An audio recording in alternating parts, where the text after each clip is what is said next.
Shade number 5, written by James Robinson, art by Javier Pulido. We left off last issue with an entire backstory to Darnell Caldecott, who is also Shade's great-grandson. And in the present day, Darnell is on his deathbed and dying of something, and Shade has come to visit. This issue picks up with not that, just a totally different thing entirely. We are introduced to a vampire, a redheaded girl named La Sangre. She lives in Barcelona, and she's currently fighting against this group of people named Los Tomadores, aka the Takers, who go around and they steal stuff, but they also kill people, and they have been a terrible force in Barcelona. So La Sangre, despite being a vampire, is actually a hero, and in attacking these people, she is doing a good thing. And it's just a basic fight scene, a little bit of back and forth between them. But then as one of them seemingly gets the jump on La Sangre, Shade shows up and says, "All right, hi, how's it going?" And La Sangre says, "Hello, father." So more family relations here. We cut back to Australia 3 days ago, where Shade is talking to Darnell, still on his deathbed, and basically just clearing the air, where Darnell, he starts off, he explains, yeah, I've got leukemia, I'm dying. Also, I'm really super pissed at you because you were, you're a villain, you're a bad guy, you left, you never showed up, blah, blah, blah. He gets all of his anger, but then he realizes, no, okay, I'm not really angry at you. It's just a lot of feelings here on my deathbed. And Shade asks, okay, what's up with the looking for a vial of my blood thing? And as it turns out, Darnell is not looking for it in order to cure him or to prolong his life indefinitely or become immortal or whatever. He genuinely just wants it because he just has a few more questions about the Shade and his life, and he just wanted those questions answered. So one question really that he has is that someone within his company, someone within Caldecott Industries, is using the company's resources for nefarious purposes, and he believes it's a member of his own family. So that's what he's doing. He just wanted to prolong his life in order to find out who it was and bring them to justice. So we cut back to present day, which is Shade talking to La Sangre, and apparently she has a whole collection of vials of blood. Just recently she added JFK and Alfred Hitchcock to the mix. But he basically asks, all right, do you have a vial of my own blood? And she's like, yeah, I think I should. So, yeah, why not? Let's go get it. So they leave and they head back to La Sangre's place, which is in the middle of Barcelona. And it's very decked out. She's living in style. Changes with the ages because apparently she used to live back in an old Gothic cathedral thing, but that was during the 1800s when Gothic was in style. So now she lives in a nice hipster apartment because that's the style. So she turns on the news and sees the news. It's oh, La Sangre killed this group of terrible people who've been terrorizing our city. So thank you, La Sangre. You are so incredible and great. And she's happy to hear the praise because, she's a vampire. It's not often she gets that sort of stuff. But then they interrupt that news program to announce that the Inquisitor has returned, who is apparently the arch enemy of La Sangre, who basically anybody that he perceives as a sinner, he just kills. From murderers to rapists to petty thieves or even just liars. He just kills them. So, yeah, not a cool dude.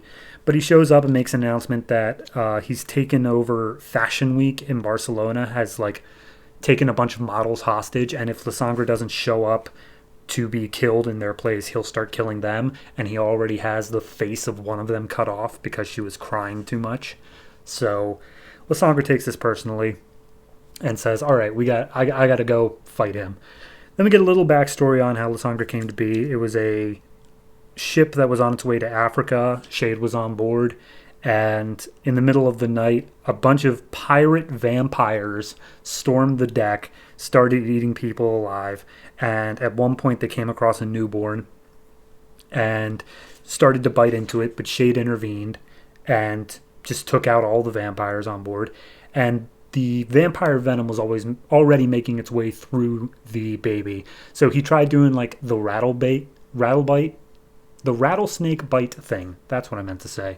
Where he tries sucking out the venom.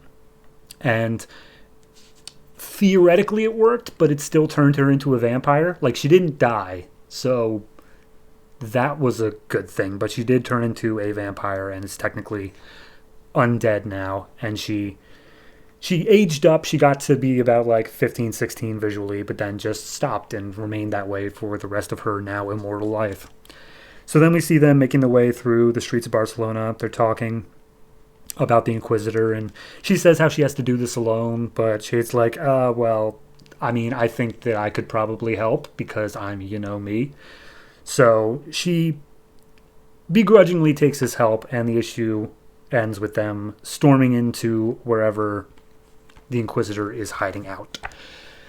I like this. I think it's good, but I mean, it's just as good as all the other issues.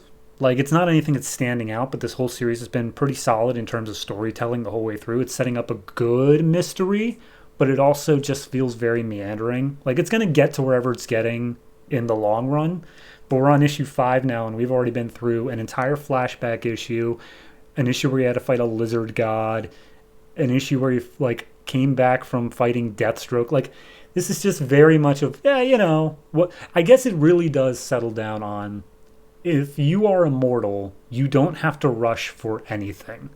Like, you're gonna get it done regardless. And I guess it's a good sign of that, where he can just take his time throughout all these issues and be like, yeah, whatever, I'll help out my daughter who's not actually my daughter, whatever.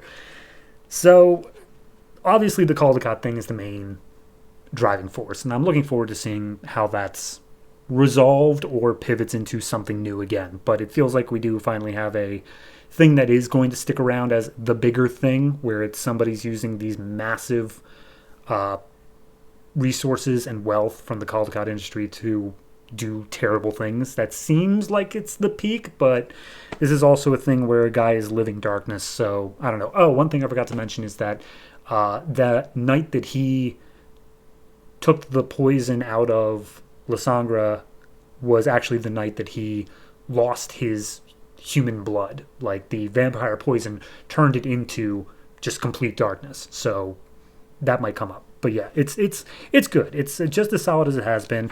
Javier Pulido, very good with the art. I think I mean, is it really that much to say that I prefer Darwin Cook more? Like, it's Darwin Cook art. Come on. It does fit the style, though. I will say that. Whereas this is no longer in the sort of 50s, 40s era. This fits the more modern style more. And I do think it does a very good job at it. My only complaint is that Inquisitor, in the brief instances we're seeing him here, is like the opposite of terrifying. He's just the Monty Python Spanish Inquisition costume with an extra mask on top. Like, he's scary because he cut off a guy's face, but he looks kind of dumb. So that's my only critique there.